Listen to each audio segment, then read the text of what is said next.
Welcome back muli mga kaibigan sa bagong muling mga balita na ating mapapakinggan at mapapanood dito sa channel ng Bayan, ang Bayang Pinas. Dito, ating matutunghayan ang mga bagay na nangyayari sa ating bansa, partikular na umano sa loob na mismo ng gobyerno at lalong-lalo na dito sa kasalukuyang administrasyon. Ngunit bago ang lahat, kung bago ka pa lamang sa ating channel ay siguraduhin mong ikaw ay mag-subscribe, pindutin ang notification bell at syempre piliin na rin ang all upang lagi kang maging updated sa mga balitang bago, totoo at walang bias. Syempre mga kaibigan at kung mga ating mga solid viewers naman dyan ay maraming salamat naman po sa inyong walang sawang pagsuporta. At huwag din pong kalimutang magpakita ng suporta sa ating channel sa pamamagitan ng pag-like at pag-share sa ating mga videos. At syempre mga kaibigan, kung meron ka naman pong hinaing at opinyon, ang ating comment section ay bukas para sa inyong mga opinyon at mga hinaing at kung ano po ang nais nyong sabihin sa ating mga gobyerno upang mabasa na nito. Heto na nga mga kaibigan, atin nang panoorin at pakinggan ang balitang ito.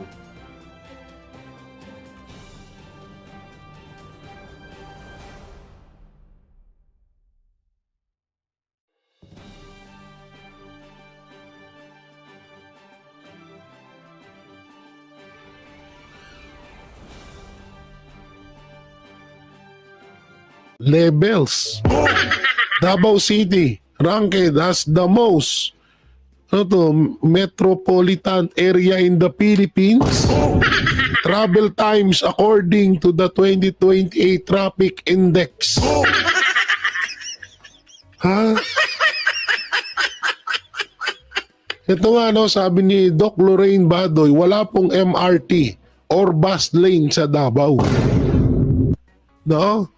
Walang, di totoo naman yun, walang bus lane at MRT sa Davao. Tsaka ito, katangahan talaga. Paano hindi babagal ang sa Davao? Hindi dahil sa traffic, no? Kung hindi dahil hanggang 60 lang po ang takbo ng mga sasakyan dyan. Ganyan po kaganyan po kaganda sa Davao. Hindi po yan kaskasero yung mga tao dyan. Dahil hanggang 60 lang po ang takbo ng mga sasakyan dyan. Hindi ka pwedeng humarurot dyan. Anak ng teteng naman, ano naman ba itong pa-fake news na naman ninyo sa Davao? Okay, basahin natin yung mga komento dito ng mga netizen. No? Ito Guadalupe Bridge, Davao, Makati City. At ng teteng. Isa ding bayarang media nagpapakalat ng fake news, no? Bayaran ka daw, Philstar. Anak ng tsaka ito that picture is EDSA. Alam niyo to nga, no? Oo, picture tong picture na to sa EDSA to eh. Hindi naman to sa Davao. Gago! Anak ng teteng naman,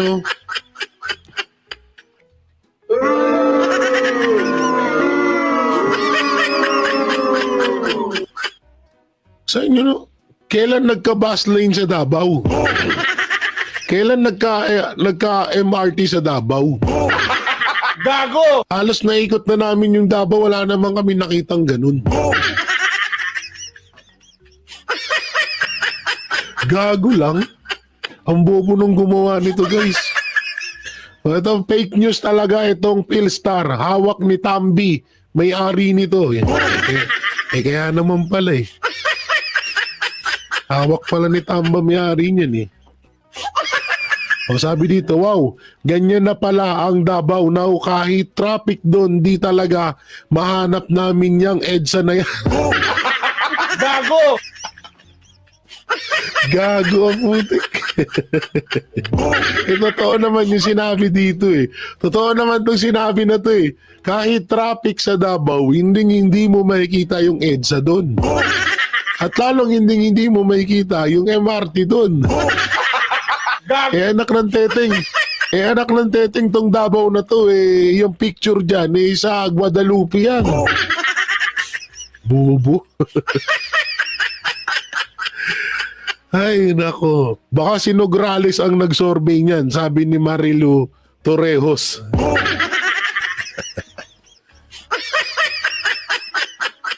Tanga-tanga ang hype na Philstar na to. Walang matino na balita, puro peke. Pangbihira, nilipat ang EDSA sa Davao City. Philstar.com, magkano kinikita sa ganitong news? Gago! Anak ng teteng, ang tagal-tagal namin dun sa Davao. Minsan di namin nakita yung EDSA doon. Litan na, lakihan natin yung picture ha, para makita nyo. No? Tingnan nyo, Philstar. Ito. Philstar. Yan ha, post ng Philstar 1 hour ago. Tapos, yung picture sa EDSA. EDSA Guadalupe. Gago! Ano ba namang klaseng tangina nyo? Ang tatanga nyo, magpe-fake news na nga lang kayo, tanga-tanga pa kayo. Nakakahiya to guys. Bubo ang putik. Hindi mo man lang pinicturean yung ano doon. Hindi mo man lang pinicturean yung pinaka-highway doon sa Davao. Kahit pa paano, maniniwala kami. Tsaka paano magkaka-traffic ng ganyan sa Davao? Paano magiging pinaka-matraffic sa buong Pilipinas ang Davao 60 nga lang takbo doon. At wala namang bus lane doon. Walang MRT doon. Tanga. Gago! Bobo. Talagang ano lang, no? Talagang hayok sila sa ano, no? Hayok sila sa paninira sa mga Duterte. Hindi ko alam kung sino ang pasimuno nito, pero puta na, nakakatawa to. Davao City had worst traffic in the Philippines. Traffic Index. Gago! Philstar Global, magsarado na kayo. Di pa kayo nagkamatay. Anak ng teteng, paano nangyari to? Paano mapupunta yung EDSA sa Davao? Wala namang MRT doon. Nasa Guadalupe to Gago! Tanga-tanga. Ang bobo mo naman. Yung gumawa nito siguro sabog. Siguro walang tulog. O baka nalilipasan na ng gutom. Baka hindi na pinapasahod di Tamba. Gago! Oy Tamba, pasahurin mo naman tong mga fake news na mga page. Sa sobrang gutom kung yung EDSA dinala sa Davao. Gago! Gago. Sira ulo. Saka nakita, EDSA, nasa Guadalupe. Tapos, sisisi mo sa Davao. Gago! Putang ina, bangag ang presidente. Bangag din yung mga Gago! alak ng teteng na yun. Paano nangyari yun? Nag-teleport? Bigla nagkaroon ng MRT tsaka EDSA sa Davao. Kailan nangyari yun? Kailan lang andun kami, di namin nakita yun. Gago! Hype na mga fake news talaga. Lulupit nyo. Ewan ko ba kung anong nakakain nitong mga to na grabe sa ka-fake newsan tong tong Davao, tong mga page na to. Anak ng teteng naman, parang ito kayo. Ito. May nakita ako ditong isa. Yan Parang ganyan kayo. Kilala nyo ba yan guys? Nasa picture, lakihan natin. Yan, kilala nyo ba yan? Ito, lalakihan natin yung picture. Kilala nyo ba yan? Grabe ang sisipag ng mga hayop. Pag oras ng kandidato, nagwawalis na. Pero pag nakaupo na sa mga posisyon, di mo nakilala. Hindi ka nakilala. Ito, Congressman Dan Fernandez for Gobernador, Province of Laguna. Gago! Nagwawalis, tapos, tawag dito, nag-ano ng basura. Ang pinakamalala pa dito, isusum natin ang pinakamalala po dito, saan ka po nakakita na nandyan yung bodyguard mo, yung nakasalamin, tapos yung boss mo yung pinagwawalis mo. Gago! Eh no, tingnan niyo yung guard, oh, nasa likod. Sa kabilang picture, nandun din yung isang gwardiya niya. Oh, magkaparehas lang na tao yan. Saan ka nakakita na, na yung bodyguard mo, nakabantay lang sa'yo dahil nagwawalis ka? Gago! Sira ulo, no? Grabe na yung ano, no? Grabe na yung mga kandidato para manalo. Kakaiba din yung mga talent nito. Oo, talagang pang ano na pang World War C na. Pang ano na, kakaiba na yung kakaiba na yung tawag dito, kakaiba na yung mga gawain nila. O ito, ano naman to? Ano ba ang totoo? Na-add ba yung 400 million o ni-restore ng presidente? Itong si Prasco, puro panlilin lang ang inaatupag event to the point of misdeclaring of OFW travels as part of tourists. Oh, di pa ba sisibakin to? Ano ba to? Wala akong nga idea dito pero mukhang may involved na 400 million. Tiba na naman sila. Well, thank you, President Ferdinand Bongbong Marcos, for your support. Adding, ibig sabihin, dinagdag, 400 million for promotions for the Department of Tourism to continue the momentum we have for the world to love and Philippines. Tangina. Daming pera. Daming pera ng Pilipinas, no? Pero hindi natin ramdam. Kailan kaya natin maramdam ang pera ng Pilipinas? Samantalang usapang milyon. Eto, panoorin ho natin. Walang magagawa ngayon ang COMELEC kundi ipahinto ang pag-imprinta ng mga balota kasunod ng pagpapalabas ng Korte Suprema ng Temporary Restraining Order o TRO kaugnay sa 5 aspirante na diniskwalipika ng komisyon sa 2025 elections. Kailangan baguhin ng COMELEC ang kanilang sistema at gumawa ng bagong mukha ng balota kung saan dapat maidagdag ang mga pangalan ng aspirante na nakakuha ng TRO. Narito ang balita ni Margot Gonzalez. 5 na mga aspirante na diniskwalipika ng Commission on Elections sa COMELEC sa 2025 elections ang nakakuha ng Temporary Restraining Order o TRO mula sa Korte Suprema. Kasunod ng TRO, ang mga pangalan ng 5 aspirante ay kailangang mailagay sa listahan ng kandidat o balota. Isa dito ay ang senatorial aspirant na si Zubair Ginto Mustafa na idineklarang nuisance candidate ng komisyon. Matatanda na noong January 6, nagsimula na mag-imprinta ang komisyon ng mga balota para sa national positions. Nasa mahigit 6 na milyon na ang na-imprinta ng mga balota sa National Printing Office. Ang lahat ng ito nasayang kasi hindi na ito magagamit sa eleksyon. Kailangang sumunod ang komisyon sa direktiba ng Korte Suprema at magpalabas ng bagong balota. Ayon kay COMELEC Chairman Attorney George Garcia, sinuspindi na nila ang pag-iimprinta ng mga balota dahil immediately executory o kailangang agad na ipatupad ang desisyon ng Korte Suprema. Yung pong mga na-imprenta, local absentee voting, overseas voting, yung pong test ballots natin, Bangsamoro ballots po natin, at kasama na rin po nagsimula na kami sa Caraga, sa rehiyon ng Caraga. So more or less yan po yung pinahinto kaagad natin ang pag-iimprenta. At siyempre, dahil nga po babaguhin ang ballot case, kinakailangan isama yung pangalan mismo ng kandidato na kasama doon sa temporary restraining order ng Korte Suprema. Aminadong COMELEC na malaki na ang nagastos ng komisyon sa pag-iimprinta ng mga nasayang na balota para sa national. Yun na nga Aminado na kayo na malaki nga yung ginastos. Biro mo naman no, 150 million na yung ginastos dyan tapos mababasura lang.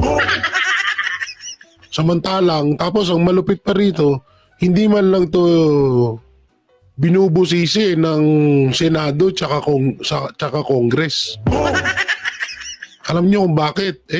Yung 125 million nga na confidential fund ni BP Sara, kung busisiin nila, wagas.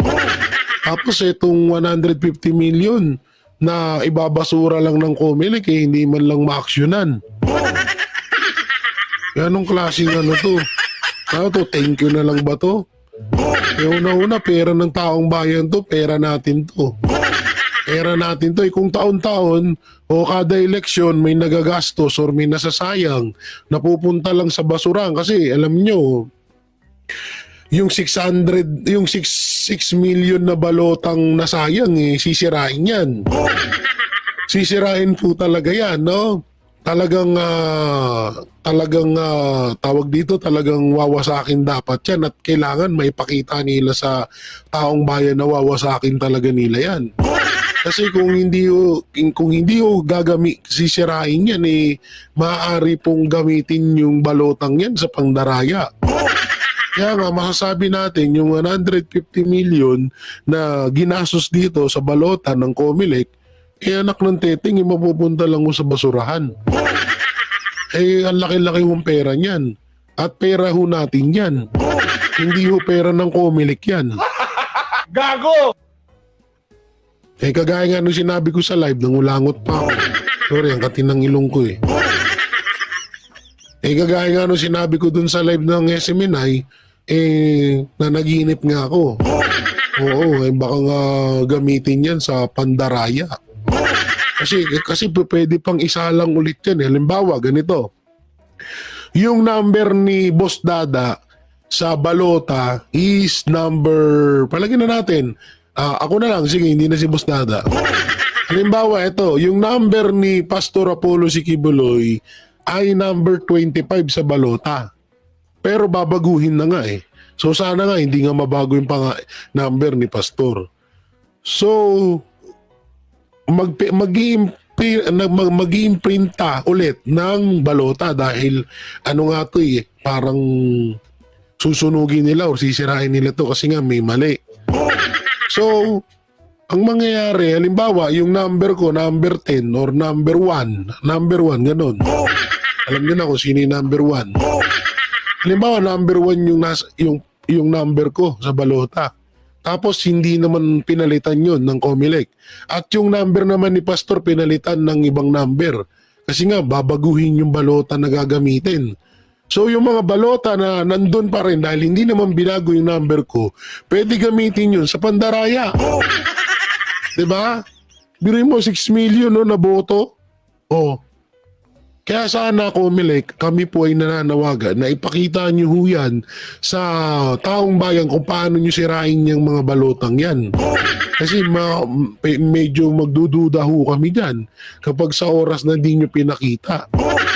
At talagang iladlad niya sa taong bayan na kung paano niyo sirain yan. Kasi kung hindi niyo ipapakita yan, alam na this.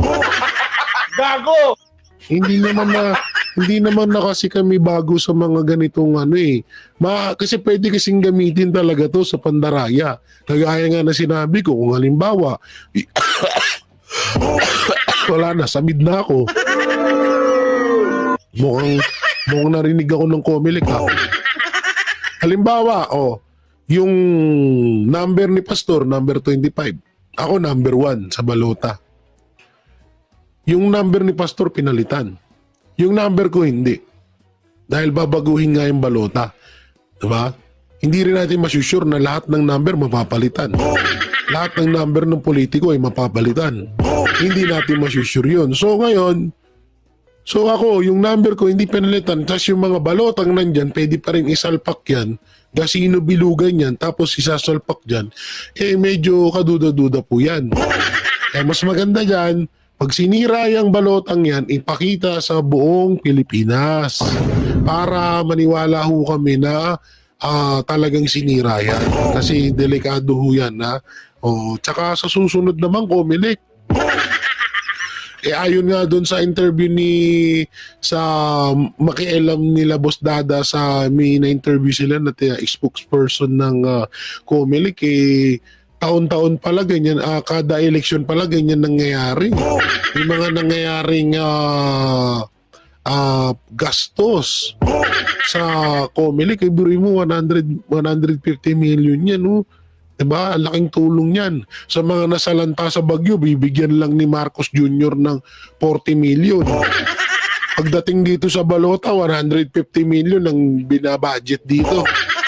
Anak ng teteng naman. Tingnan nyo kung gaano kapangit nung kalakaran dito sa Pilipinas.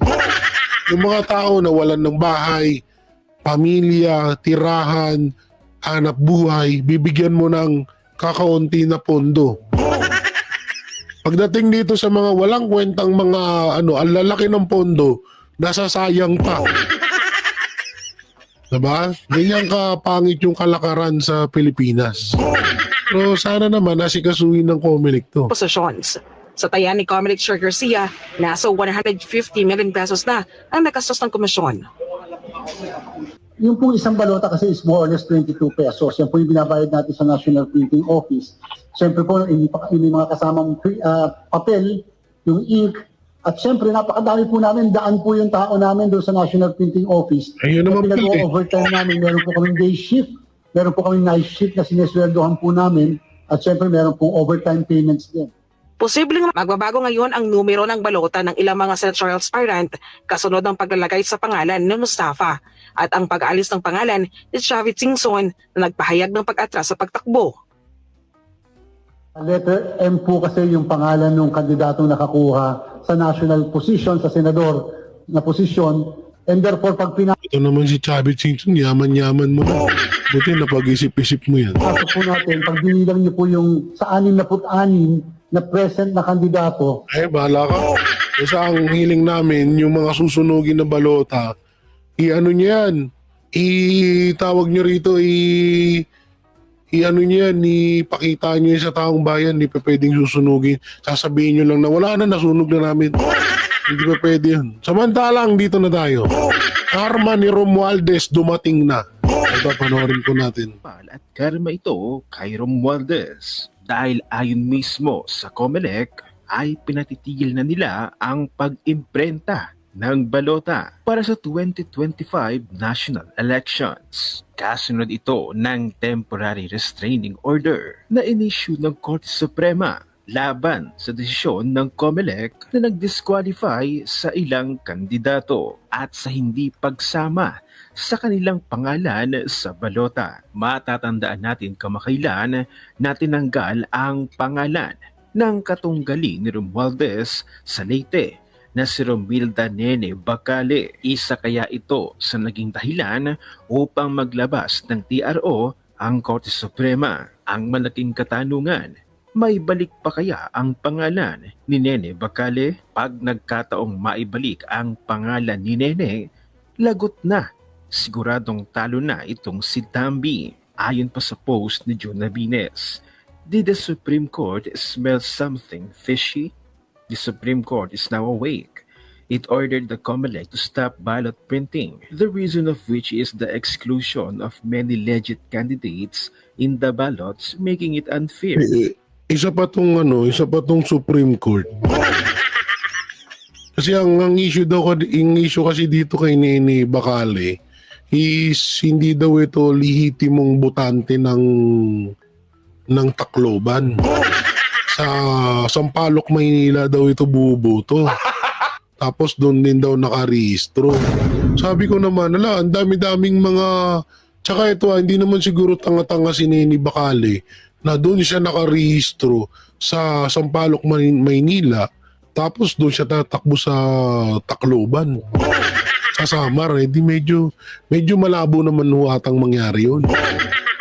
Ngayon, kung baka mamaya dati siyang bumoboto sa Sampaloc, Maynila na ilang ngayon ay lumipat na ng Tacloban at matagal na siya doon. So, pwede na yun. Wala nang masama doon. Ang masama lang doon, baka talagang pinatanggal. Baka. Ang dito sa Supreme Court, medyo, yun nga lang, tama nga yung sinabi ni June Abines, medyo something fishy. Smell something fishy. Oh, yun nga, medyo may kakaibang umalingasaw na amoy. Pero sana naman, maibalik yung pangalan ni Nene Bacale doon. Ewan ko na lang, ang hirap na kasi magsalita ngayon. Ang hirap na rin magano kasi sa dami-daming kandidato, bakit kay Romualdez manatuon? So, ibig sabihin, mananalo na naman si Romualdez sa Tacloban nang walang kalaban. Ganun kalupit. Pero mo sa dinami-daming tumatakbo kay Romualdez pa na tiyempo to. Parang ano to, sadya ba? Sinadya ba? O nagkataon? Parang posible naman kasing nagkataon lang to. Diba? Fraudulent and outright illegal.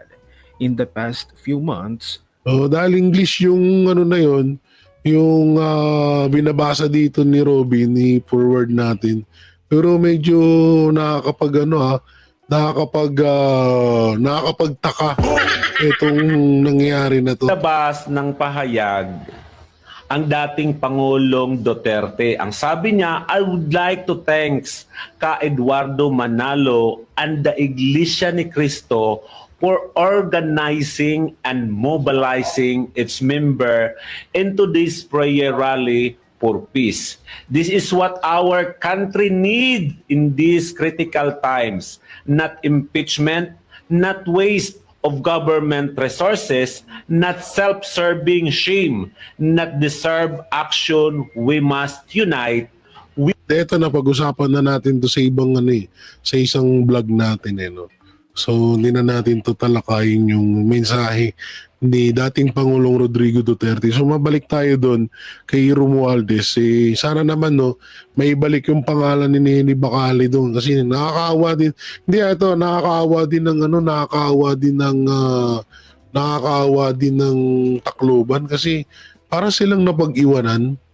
Sorry kasi una lahat ng dito nga sa Taguig upgraded na yung palengke. Upgraded na yung court. Pero doon sa Tacloban hanggang ngayon ganun pa rin.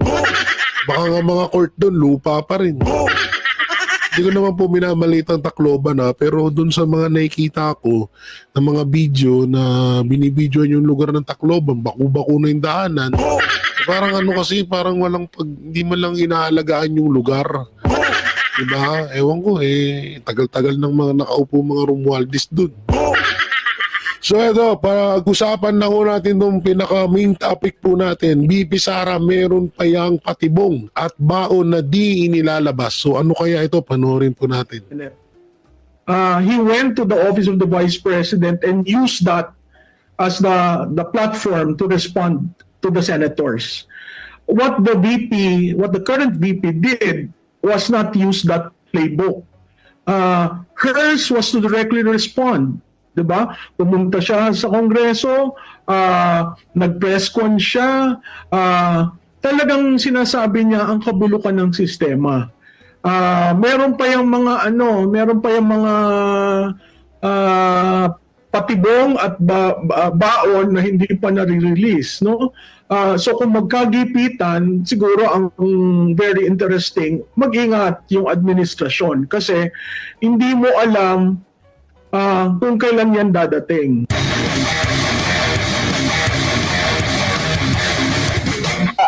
Ano ba masasabi mo dito, Prof?